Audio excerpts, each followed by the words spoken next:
3 अमोल मिटकरी। लक्षवेधी क्रमांक 3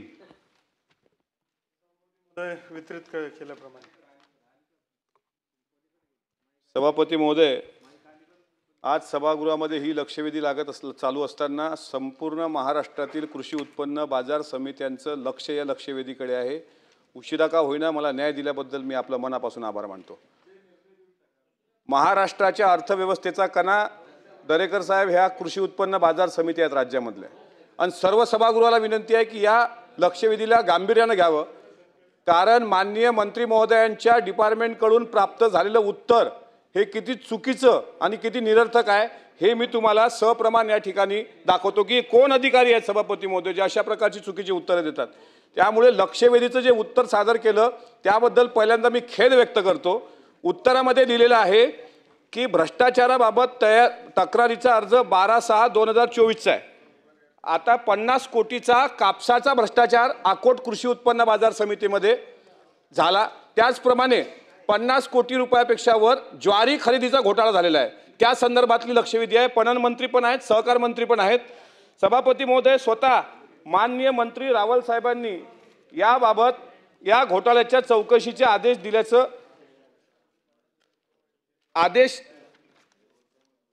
स्वतः कबूल केलं की कापसाच्या रुईमध्ये अनियमितता करून तब्बल 2000 कोटींपेक्षा मोठा घोटाळा। पणन मंत्री जयकुमार रावल साहेब यांचे चौकशीचे आदेश।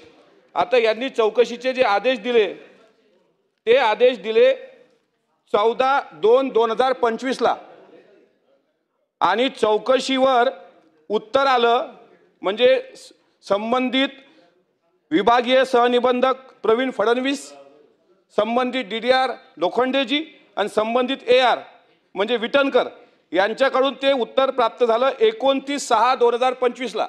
खडसे साहेब इथं बसलेले आहेत, त्यांना याबाबत अभ्यास आहे की फेब्रुवारी महिन्यामध्ये कपाशीचा हंगाम संपतो सभापती महोदय, आणि 4 महिने कपाशीचा हंगाम नसतो। या 4 महिन्याच्या आधारावर म्हणजे 6व्या महिन्यात मंत्र्याच्या पत्राला उत्तर दिलं जातं।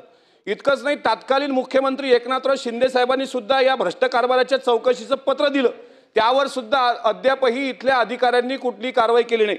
सभापती महोदय, जास्त नाही पण तुम्हाला काही गोष्टी सांगतो की DDR अकोला, AR अकोट हे सुनावणी आयोजित करतात, उत्तर थातुरमातुर उत्तर दाखल करतात, त्रोटक अहवाल सादर करतात आणि वेळ काढूपणा करतात। आणि यातली मजेशीर बाब अशी आहे सभापती महोदय की ज्या ARनी हे त्रोटक उत्तर दिलेलं आहे सभापती मंत्री महोदयांना, जो चुकीचा अहवाल बनवला आहे, चुकीचं दिशाभूल केलेली आहे, यांचे वडील स्वतः AR अकोट यांचेच वडील श्री विटणकर हे या भ्रष्ट कृषी उत्पन्न बाजार समितीचे वकील असून सर्व हितसंबंध जोपासण्याकरता हा त्रोटक अहवाल दिलाय।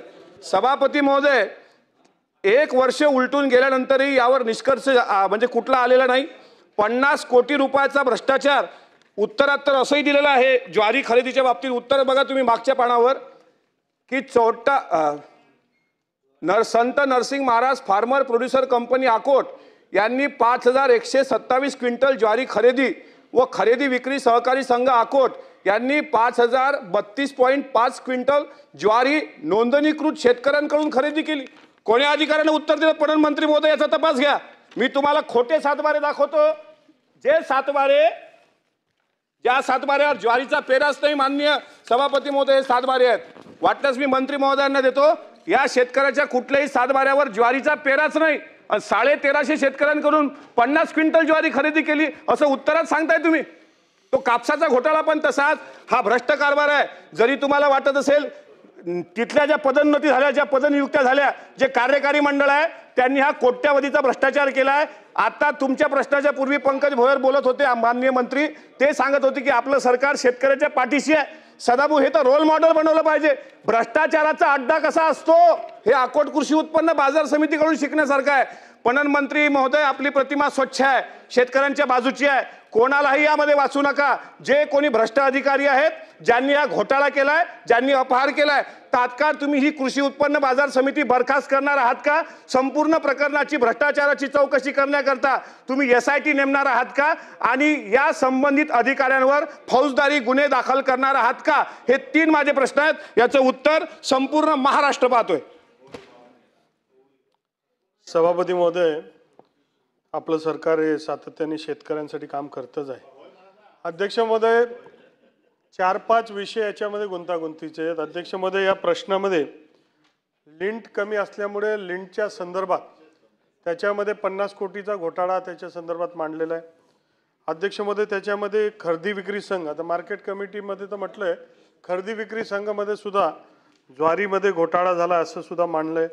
त्याच्यानंतर प्रश्नामध्ये वेगळी मार्केट कमिटी बनवणार का, असे सगळे गुंतागुंतीचे हे प्रश्न आहे. परंतु त्याच्या माध्यमातून मान्य सदस्य महोदयांनी अत्यंत गंभीर असे आरोप लावलेत. अध्यक्ष महोदय, तिथे ज्वारी खरेदीमध्ये नरसिंग महाराज या नावाच्या शेतकरी संस्थेच्या माध्यमातून 180 शेतकऱ्यांकडनं 5,127 क्विंटल ही ज्वारी खरेदी झाली. त्याच्यानंतर खरेदी विक्री संघ याच्या माध्यमातून 197 शेतकऱ्यांच्या माध्यमातून 5,032 क्विंटल ही एवढी खरेदी झाली. अध्यक्ष महोदय, याच्यामध्ये आरोप लावण्यात आले की याच्यामध्ये भ्रष्टाचार झाला आहे, काय चुकीचे काम झाले आणि त्या संदर्भात एक जो आरोप केला होता तो जॉईंट रजिस्ट्रारकडे चौकशीसाठी दिलेला आहे. त्याची अंतिम तारीख ही परवा 18 तारखेला त्याच्या माध्यमातून त्यांनी अहवाल सादर करावा असं देखील आपण सूचना दिली.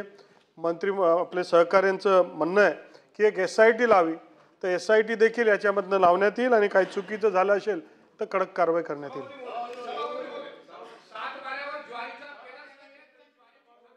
विरोधी पक्षनेते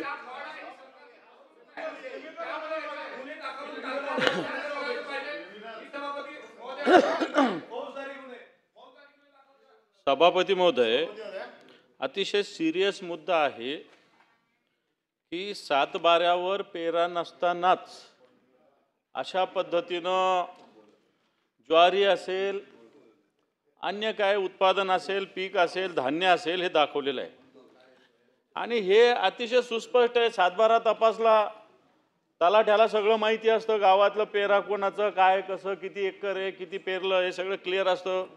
बी बियाण्याच्या पावत्या असतात आणि त्याच्यामुळे ह्या गोष्टी सुस्पष्ट असतात की याच्यामध्ये या मार्केट कमिटीचे जे कोणी अधिकारी आहेत, कर्मचारी आहेत, अशा पद्धतीनं हा भ्रष्टाचार करतायत आणि हा एका ठिकाणचा नाही आहे, वेगवेगळ्या ठिकाणचा आहे. आणि मला असं वाटतं मार्केट कमिटी शेतकऱ्यांचा एक महत्त्वाचं एक केंद्रबिंदू असतो ना आताच्या काळात काय नेहमीच्या काळामध्ये. आणि जर ह्या सगळ्या शेतकऱ्यांना सुद्धा नागवण्याचा हा प्रकार आहे सभापती महोदय, कारण शेतकऱ्यांकडून स्वस्तात माल घेतला जातो, कोणीतरी त्यांचे 7/12 वापरतं आणि त्याच्यावर काही ना काही दाखवलं जातं. अशा प्रकारची मोडस ऑपरेंडी चालू आहे आणि म्हणून माननीय मंत्री महोदय आपल्याला याच्यात जरा कडकपणे कारवाई करण्याची आवश्यकता आहे. मागे मी पण सांगितलं होतं पण मी स्कोपच्या बाहेर नेत नाही, परंतु याच्यामध्ये एकदा कडक कारवाई केल्याशिवाय, कारण मार्केट कमिट्या मोठ्या प्रमाणावर आपण निर्माण करतायत, 40, 50, 60, 70 मार्केट कमिट्या महाराष्ट्रातल्या चांगल्या चालू असताना या भ्रष्टाचारामुळे खऱ्या अर्थानं शेतकऱ्यांना त्रास होतो. म्हणजे भावांतर योजना असेल, या सगळ्या गोष्टीत मार्केट